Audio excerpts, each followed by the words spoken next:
बहुत समय पहले की बात है। मंगोलिया के एक गांव में एक गरीब आदमी रहता था। उसका एक बेटा था, मूंग के। उस आदमी ने अपने बेटे से कहा था कि एक दिन वह बहुत धनवान बनेगा और खान की बेटी के साथ उसका विवाह होगा। पिता के देहांत के बाद मूंग के अपना समय भेड़ें चराने में बिताता और उस दिन की प्रतीक्षा में रहता जिस दिन पिता की भविष्यवाणी सच होनी थी। दिन, महीने, साल बीते। मूंग के बस अकेले ही भेड़ें चराता रहा। न वह धनवान बना और न ही उसका विवाह खान की बेटी के साथ हो। अगर मैं यही गांव में अपना समय बिताता रहा तो पिता की भविष्यवाणी कभी सच न होगी। हार कर एक दिन मूंगे ने अपने आप से कहा, न तो शहजादी मुझे जानती है और न ही उसे पिता की भविष्यवाणी के बारे में पता है। क्यों न मैं ही उसके पास जाऊं और विवाह का प्रस्ताव रखूं। उसने सारे जानवर मालिक के बाड़े में पहुंचा दिए। फिर वो अपना लाल रंग का कोट पहनकर खान की बेटी के तलाश में घर से निकल पड़ा। चलते चलते उसने सागर के समान विशाल घास के मैदान पार किए। वो नीले आकाश के नीचे चलता रहा। चलते चलते वह एक दिन खान की नगरी पहुंच ही गया। वहां का दृश्य देखकर वह हैरान रह गया। चारों ओर तंबू ही तंबू लगे थे। उन तंबुओं के ऊपर धुएं की लकीरें ऐसे उठ रही थीं जैसे आकाश में हर तरफ सूत के धागे फैले हों। तंबुओं के बाहर घोड़े, ऊंट और बोझा ढोने वाले याक बंधे थे। खान के सैनिक और अन्य नागरिक तत्परता से यहां वहां भाग रहे थे। खान को सूचना मिली थी कि एक बड़ा शत्रु हमला करने वाला था। सेना और नागरिक उसी हमले का मुकाबला करने की तैयारी कर रहे थे। मूंगे हैरान सा सब देखता रहा। उसने इतने ज्यादा लोग जीवन में पहली बार देखे थे। तभी उसे पिता की भविष्यवाणी याद आई। वह सीधा बीच में लगे सबसे बड़े खेमे की ओर चला। वह खान का खेमा था।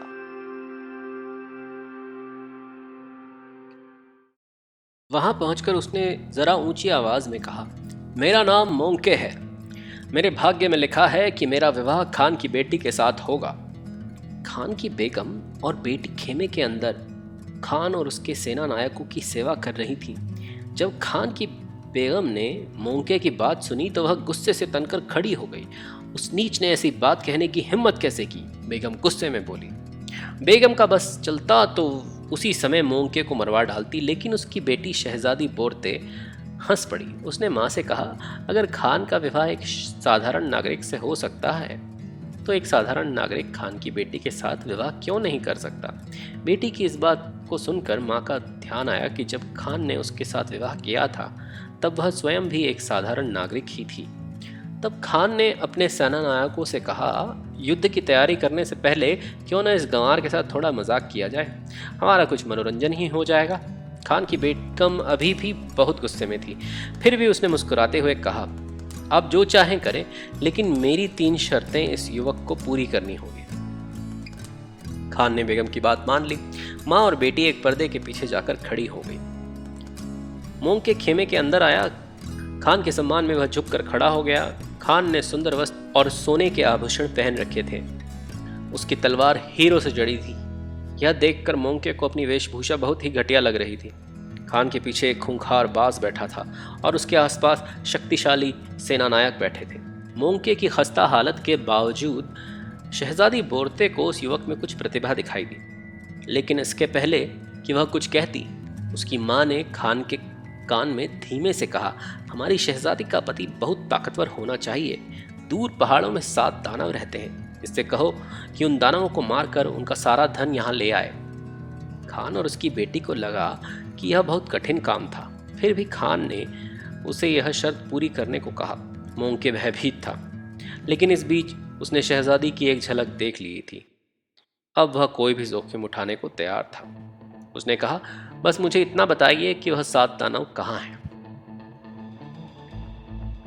खान की बेटी को मोंके पर तरस आया। उसने सहायता करने के लिए आटे में तिल मिलाकर 7 रोटियां बनाई और 7 सादी रोटियां बनाई। लेकिन जब बोरते का ध्यान कहीं और था तब उसकी माँ ने तिल वाली रोटियों में जहर मिला दिया। फिर उसने यह रोटियां मोंके को दे दी और कहा, जाते समय तुम तिल वाली रोटियां खाना और लौटते समय सादी। बोरते की माँ को विश्वास था कि दानवों को मारने से पहले ही जहरीली रोटियां मोंके को मार डालेंगी। खान ने जो घोड़ा उसे दिया था उस पर सवार होकर मोंके अपने अभियान पर निकल पड़ा। उसने कई मैदान पार किए, कई पहाड़ियों पर चढ़ा, घने जंगलों से होता हुआ नुकीली चट्टानों तक पहुंच गया। पथरीले चट्टानी रास्ते पर गुजरता हुआ आगे बढ़ता गया, परंतु अब उसे लग रहा था कि इस अभियान पर आकर उसने शायद गलती कर दी। मोंके को खाना बहुत अच्छा लगता था। वह साथ लाई रोटियां खाने बैठ गया। उसने तिल की रोटियां पसंद न थीं क्योंकि तिल उसके दांतों में फंस जाते थे। उसने सादी रोटियां थैले से निकाली और मजे से खाने लगा। अब तक दानवों को पता लग गया था कि कोई उनके इलाके में घुस आया था। सातों दानव अपनी गुफा से बाहर आए और चिल्लाए, किसने यहाँ आने का साहस किया है? दानवों की धमकी भरी आवाज सुनकर मोंके एकदम डर गया और रोटियों की थैली वहीं छोड़कर भाग खड़ा हुआ। जब दानव वहां पहुंचे तो उन्हें एक थैली दिखाई दी। वह रुक गए। उन्होंने थैली खोलकर देखी। थैली में तिल की 7 रोटियां थीं। अरे, इसमें तो सबके लिए एक एक रोटी है। यह रोटियां खाकर तो हमारी भूख बढ़ जाएगी, फिर उस आदमी को खाने में बहुत मजा आएगा। परंतु जैसे ही उन्होंने रोटियां निगली, सब के सब मर गए। उधर मोंके भागते भागते अचानक रुक गया। उसने अपने आप पर शर्म आने लगी। खान की बेटी क्या सोचेगी? वह तो मुझे कायर ही समझेगी, उसने मन ही मन कहा और वापस चल दिया। लौटकर जब उसने सब दानवों को मरा हुआ पाया, दानवों की गुफा में छिपा हुआ सारा धन उसने इकट्ठा किया और खान के पास आया। इस बीच खान के गुप्तचर सूचना लाए थे कि शत्रु ने हमला कर दिया था। हमले का सामना करने के लिए खान की सेना तैयार खड़ी थी। खान स्वयं भी लड़ाई के मैदान में जाने के लिए तैयार हो रहा था। तभी मोंके ने दानवों का सारा धन उसके सामने रख दिया। वहां चीन में बने स्वर्ण आभूषण और मोती थे। भारत के हीरे जवाहरात भी थे। खोतान के कीमती पत्थर थे। दानवों ने यह सारी बहुमूल्य वस्तुएं अलग अलग काफिलों से लूटी थी। खान या शहजादी के कुछ कहने के पहले ही खान की बेगम बोली, हमारी बेटी का पति ताकतवर ही नहीं, बहादुर भी होना चाहिए। इससे कहो कि शत्रु की सेना को मार भगाए। मोंके पहले से ज्यादा डरा हुआ था, फिर भी उसने साहस दिखाते हुए कहा, मुझे बस यह बताओ कि शत्रु की सेना कहाँ है। खान ने घुड़सवारों का एक छोटा सा दल उसे दे दिया। मोंके की अगुवाई में इस दल को सारी सेना के आगे आगे चलना था और शत्रु का सामना करना था। कई मैदानों के पार करता हुआ मोंके का दल आगे बढ़ता गया। फिर वह एक जंगल में पहुंचे। कुछ देर रुककर सब थोड़ा विश्राम करने लगे। अचानक धरती हिलने लगी। एक गुप्तचर अपने घोड़े पर सरपट भागता हुआ आया। हमारा शत्रु आ रहा है, उनकी संख्या हजारों में है, गुप्तचर ने चिल्लाकर कहा। मोंके घबराकर तुरंत अपने घोड़े पर सवार हो गया। उसने चिल्लाकर अपने सिपाहियों से कहा, चाहे वह 20 हो या 1000, हम भेड़ों के समान उन्हें यहाँ से खदेड़ देंगे। उसके साथ आए सैनिक आपस में बड़बड़ाने लगे, इसे तो बस भेड़ों की ही समझ है, लड़ाई के बारे में कुछ नहीं आता। अगर हम इस गडरिये के पीछे रह गए तो अवश्य ही मारे जाएंगे। मोंके के साथ आए घुड़सवार भाग खड़े हुए, लेकिन वह अकेला आगे बढ़ता रहा।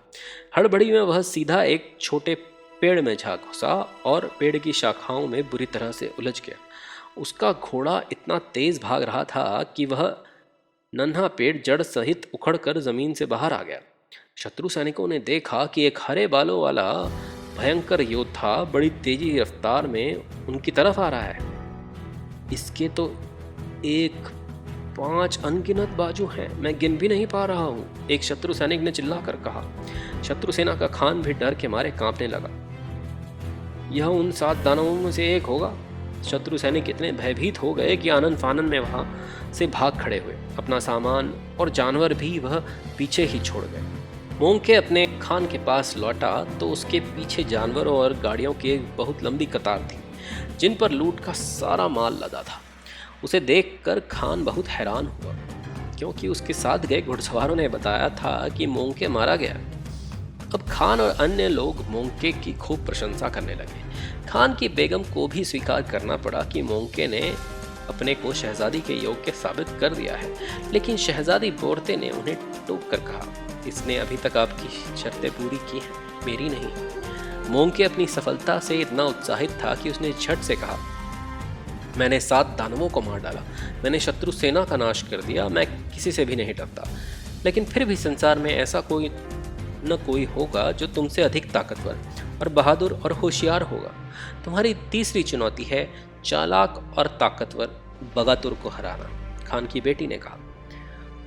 बोरते की चुनौती सुनकर मोंके ने अकड़ कर कहा, तुम मुझे बस इतना बता दो कि वह मिलेगा कहाँ। अगले दिन वह अपने तीसरे अभियान पर निकल पड़ा। अब वह एक मैदान को पार कर रहा था। उसने आकाश में गर्द का एक गुबार देखा। अपनी आंखें मिचमिचाकर उसने देखा एक घुड़सवार आता दिखाई दिया। घुड़सवार ने काले रंग के कपड़े पहन रखे थे और अपने चेहरे पर एक रुमाल लपेटा था। तुम कौन हो? मोंके ने पूछा।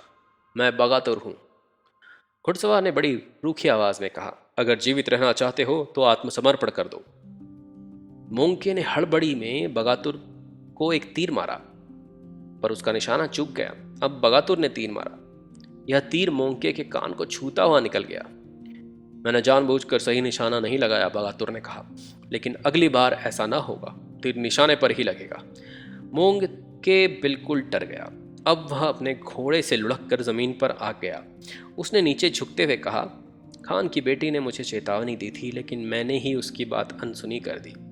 मैं तुम्हारा मुकाबला नहीं कर सकता। तुम अवश्य ही मुझसे अधिक ताकतवर और बहादुर हो। मेरा घोड़ा और सारे शस्त्र ले लो, पर मुझे जीवित छोड़ दो। बगातुर जोर से हंसा। उसने मोंके का सब कुछ छीन लिया और वहां से चल दिया। चीथड़े पहने हुए मोंके मायूस सा खड़ा था। उसने अपने आप से कहा, खान की बेटी की बात न मानकर मैंने बड़ी भूल की। अब वह अपने गांव लौटना चाहता था, लेकिन शहजादी बोरते को एक बार देखने की लालसा उसके मन में उठी। अंतिम बार शहजादी को देख लूं तो यह अपमान और कष्ट व्यर्थ न जाएंगे, उसने कहा और शहर की ओर चल दिया। कुछ मील चलने के बाद उसे शहजादी दिखाई दी। वह घास के मैदान में बैठी थी। जैसे ही वह निकट पहुंचा तो बोरते ने पूछा, क्या बगातुर से मुलाकात हुई? बोरते को प्रभावित करने के लिए मोंके डींग मारने लगा। मैंने उसे इतनी बुरी तरह हराया कि मुझे ही उस पर तरस आने लगा, इसलिए मैंने अपना घोड़ा और सारा सामान उसे दे दिया। उसकी डींग सुनकर बोरते ने अपने चेहरे पर एक रुमाल लपेट लिया और बगातुर की आवाज में उसे धमकाया, सच बोलो, नहीं तो दोबारा मेरा क्रोध सहने के लिए तैयार हो जाओ। अपमान और शर्म से मोंके का चेहरा लाल हो गया। वह समझ गया कि बोरते ने ही बगातुर का भेष बना रखा था। तुम जीती, मैं हारा, उसने कहा। बोरते ने चेहरे से रुमाल हटा दिया और मुस्कुराई। मुझे ऐसा पति चाहिए था जो बहादुर तो हो पर समझदार अधिक हो, जिसे अपनी जान गंवाने की कोई जल्दी ना हो। मैं सदा तुम्हारा कहा मानूंगा, उसने वचन दिया। तुम बस मुझे रास्ता दिखाती रहना। अगर ऐसा है तो तुमने अंतिम इम्तिहान भी पास कर लिया है, बोरते ने कहा। और एक बात ध्यान से सुनो, बगातुर के साथ हुई तुम्हारी लड़ाई के बारे में हम किसी को कुछ नहीं बताएंगे। तुम्हारी माँ को भी नहीं? मोंके ने पूछा।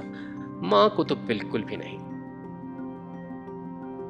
फिर शहजादी उसे एक तंग खाई में ले गई और वहां उसने घोड़ों को छिपा कर रखा था। वह शहर लौट आए और उनकी शादी हो गई। मोंके के पिता की भविष्यवाणी सच हो गई। खान के पास जो कुछ भी था उसका आधा उसने मोंके को दे दिया। अब खान उसे अपने परिवार का हिस्सा मानता था। मोंके भी बोरते को अपने बराबर मानता था। उनके साहस और समझदारी की ख्याति ऐसी थी कि उनके शत्रुओं ने उन पर आक्रमण करने की बात सोची भी नहीं। वह दोनों बड़े मजे से अपना जीवन बिताते रहे।